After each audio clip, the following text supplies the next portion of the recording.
immediately all these alarms were going off inside my body. It was like this huge amount of hurry up and get over there, hurry up and get over there. I didn't know really what was going on. I just had this huge amount of like alarms going off, like something's not right, go help her. But then when I went into her bedroom, I saw that her bathroom door was closed. And I was like, Mom, are you in there? And she didn't answer. And so I got super scared and I started pounding the door. I was like, Mom, are you in there? Are you okay? What's happening? Mom, open up the door.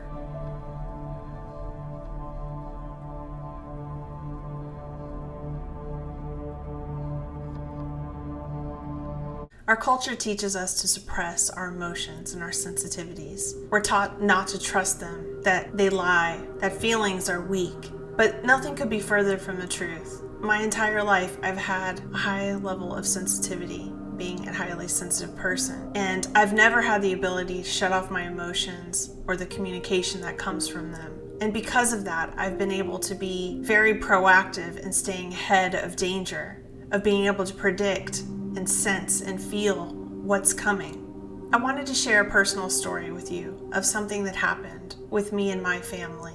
Something that illustrates how important it is to keep your sensitivities intact, to trust your emotions and your inner communication. When I was 11 years old, I lived at a house in Georgia with my mother and my siblings and my stepfather. And during this time, my mother wasn't doing well, spiritually, emotionally, psychologically. She had many wounds from childhood that she was suffering for her whole life and didn't know how to cope with. And people came along that wanted to take advantage of her. Of course, I was only 11 years old, so I didn't really understand the setup that we were in. We were very poor. My mother worked at a fast food restaurant. My stepfather worked at a factory. We really didn't have the means to move into this big, giant, beautiful house in a nice neighborhood. But one day my mother said, hey, we're gonna go live in this house. And when we drove up, it was this beautiful mansion, a plantation up on a hill in the best part of town. And I remember asking, how can we afford this? And my mom said, don't worry about it, we can. It was the nicest house we'd ever lived in. It was just beautiful. I remember being so excited because for the first time I was gonna have my own room. It turns out that my mother had moved into this house because she had met an attorney, and this attorney rented this house to her. I remember thinking that it was very odd that an attorney would be so kind to my mother because no one had ever been so kind to us before. But we all enjoyed the house for what it was and went about our lives. A few months later, when no one else was home, everyone else was out except for me, my mom came to me and said, Dawn, would you like to babysit next door and make some money? And I said, yes. And she's like, you can talk on the phone, you can eat, the baby's really just gonna be sleeping the whole time and it should be pretty easy. And I was really excited by that. So she took me next door and I met the wife of the attorney, and she explained that her infant child was upstairs sleeping and not to disturb her. I thought that was strange because my mom didn't ever have any girlfriends and she wasn't the type of person to go out shopping. But I shrugged it off and I went into the house and I began talking on the phone with a friend of mine, minding my own business.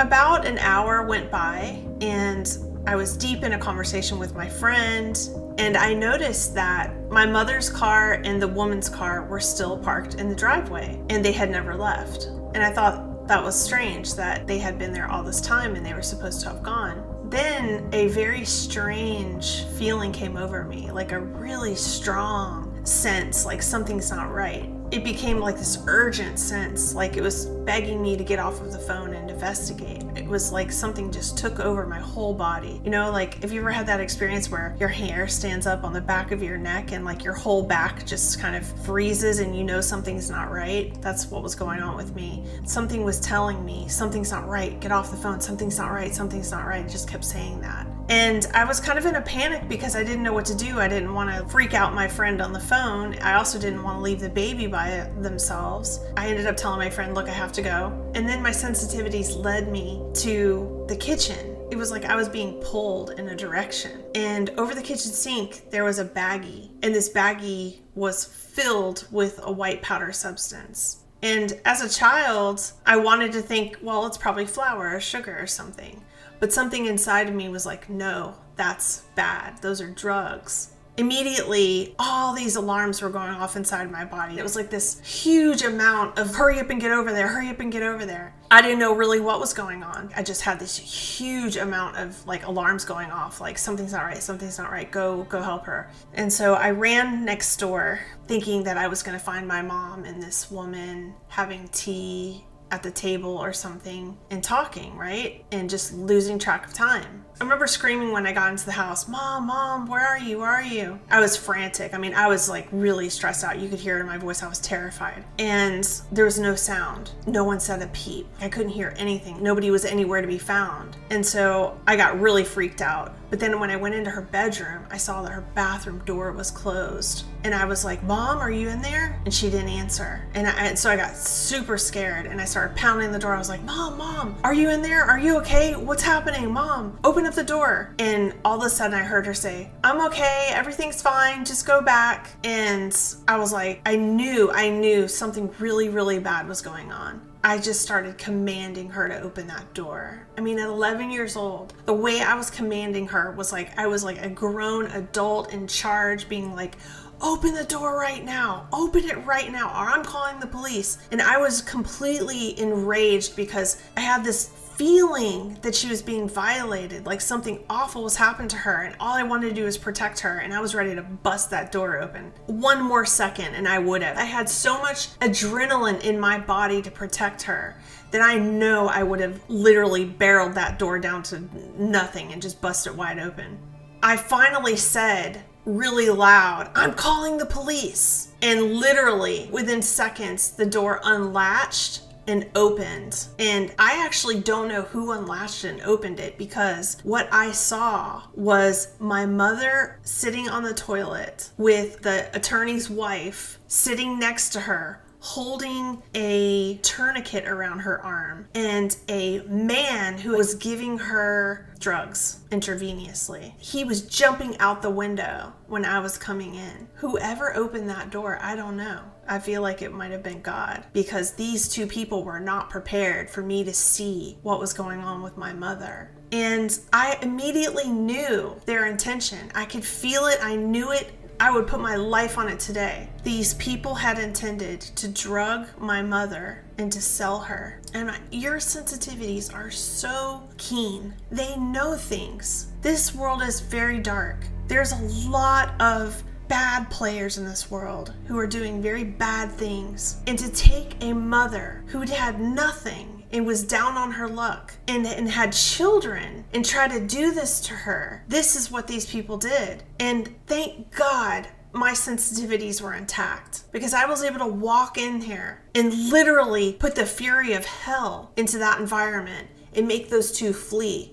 They left that house and never came back. And it's crazy to me that this was an attorney's wife. And come to find out, that attorney was a major dealer of cocaine in the community that I lived in. Not to mention that, but it seems to me like they were also human traffickers. It was heartbreaking to see my mother in this position, because my mother was not a person who did this kind of stuff. She was an alcoholic, yes, and she had her experiences with drugs, but never this type of situation where they were putting her on something very heavy that she had no faculty or control over herself, and they were going to sell her. This was the worst thing in the world, to see my mom like this. I remember just coming to her and consoling her and taking this thing off around her arm, and she was so out of it. She had no idea what was going on.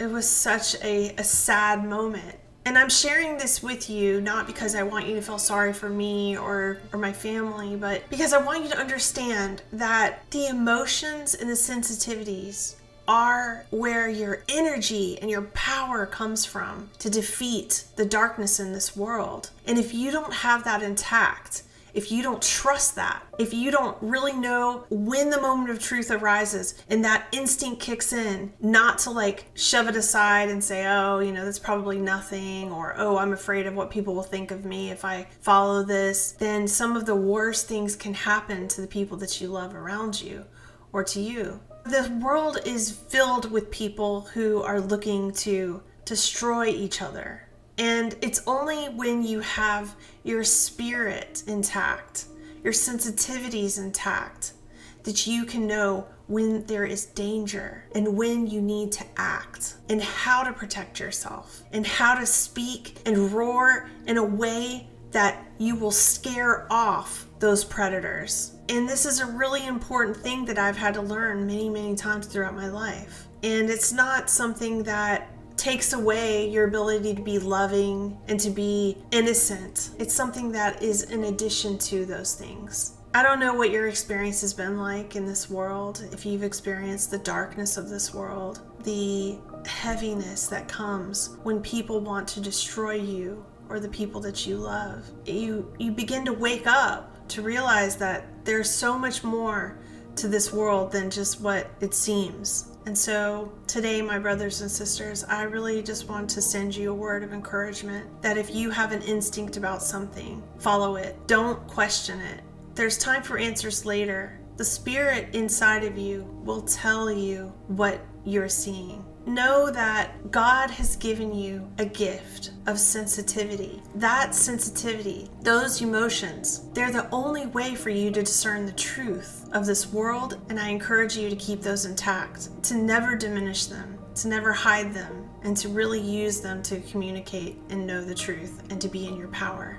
I hope me sharing my story has helped you. I think that we can really shed some light on the power of transformation and learning that we have when we share our truth. I hope that you'll reach out to me if you have any stories that you'd like to share or you'd like to speak with me about processing challenges or experiences that you're trying to heal. I love you all so much, and I look forward to hearing from you. Be well.